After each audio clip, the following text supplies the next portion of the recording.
अच्छा भाई, इस सवाल में सबसे पहले वो आपसे पूछ रहा है कि परचेज कंसिडरेशन कितनी है। हम लोग नॉर्मली निकालते हैं गुडविल, अब वो कह रहा है परचेज कंसिडरेशन कितनी है। जरा देख लेते हैं भाई, नेट एसेट्स पहले निकाल के। भाई फॉलोइंग एसेट्स एक्वायर किए, इसका मतलब है लाइबिलिटीज एक्वायर नहीं किए भाई। सही है भाई। ऑफिस इक्विपमेंट हम बिल्कुल वैसे से परचेज कंसिडरेशन निकाल के गुडविल निकालते थे ना, बिल्कुल वैसे ही करेंगे। इस वक्त उसने हमें गुडविल दे दी है और मिसिंग फिगर कर दिया है परचेज कंसिडरेशन। एक पहले भी एक सवाल में ऐसा हो चुका है। तो भाई देख लें 35,600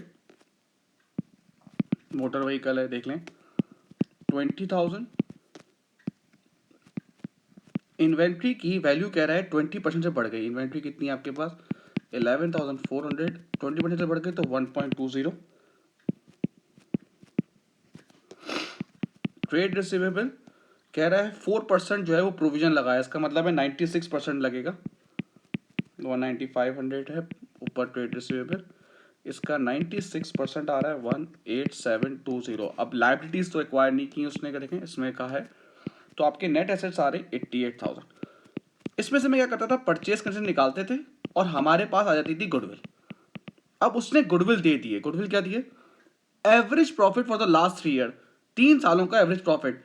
इसको इसको इसको तीनों को प्लस कर दें आप और डिवाइडेड बाय 3 कर दें, तीनों को प्लस करके डिवाइड बाय 3 कर दें तो आपके पास एवरेज प्रॉफिट आएगा, वो आ रहा है 32,000। अब आप परचेज कंसिडरेशन निकाल सकते हैं, दोनों को प्लस करें तो ये परचेज कंसिडरेशन आपके पास आ गई 1,20,000। ठीक है भाई। अब वो नेक्स्ट कह रहा है रियलाइजेशन अकाउंट बनाओ।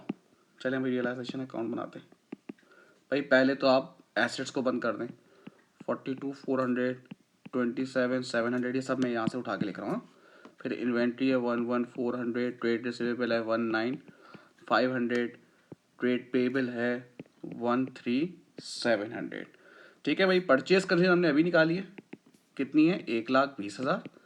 अब एडजस्टमेंट पढ़ता हूँ भाई मैं। ट्रेड पेबल सेटल हो गए 13,000।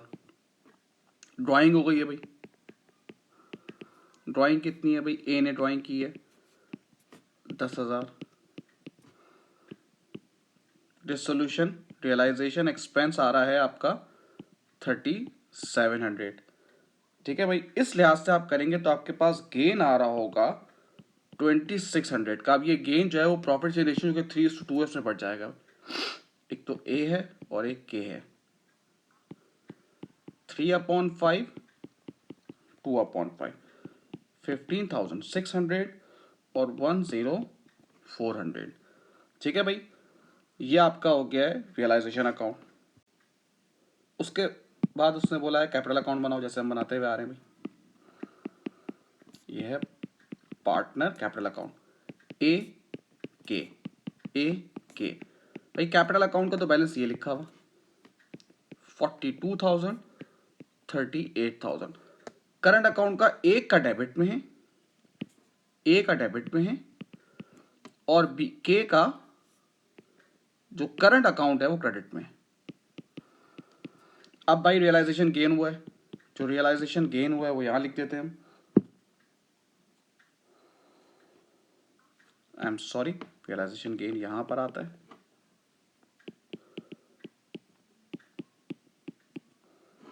फिर ड्राइंग हुई है, ड्राइंग यहां लिखते हैं। किसने ड्राइंग की है, ए ने ड्राइंग की है, ये देखें भाई ये लिखी हुई। अच्छा अब वो क्या कह रहा है, कह रहा है जो शेयर्स इशू हुए हैं वो इक्वली डिवाइड होंगे दोनों पार्टनर में। पता था शेयर्स कितने इशू हुए हैं, 50,000 शेयर इशू हुए हैं। कितने पे, पार वैल्यू हो गई 50,000 और प्रीमियम कितना है, प्रीमियम है 0.80, ये हो गया 40,000। तो शेयर इशू हुए 90,000। उसने कहा शेयर दोनों में इक्वली बढ़ जाएंगे, इसका मतलब है 45,000 और 45,000 दोनों में बढ़ गए। That's it. अब आप बैंक निकाल लेंगे। इसका बैंक आ रहा है 100 और इसका बैंक आ रहा है 8,700।